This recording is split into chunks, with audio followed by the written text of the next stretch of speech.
Dok, ano ba dapat kainin? Ano naman yung dapat iwasan?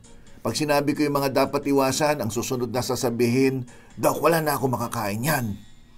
Pag sinabi naman mag-exercise, sasabihin, wala akong oras, masakit kasi ang katawan ko, masakit ang kasukasuan ko, ang daming excuses.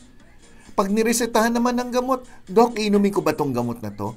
Dok, pwede ko bang tanggalin? Pwede ko bang bawasan? Ang dami pa ring rason. Pero sa ating pag-uusapan ngayon, sasabihin ko ngayon yung mga dapat kainin, hindi dapat kainin, anong klaseng ehersisyo, pati yung mga gamot.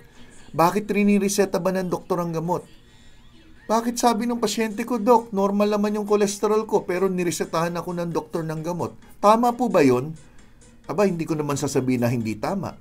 Pero hindi ko naman masabi rin na tama palagi. Yan ang tatalakayin natin ngayon. So unang-una, bago natin pag-usapan yan, kailangan maintindihan muna natin kung ano ba talaga ang kolesterol.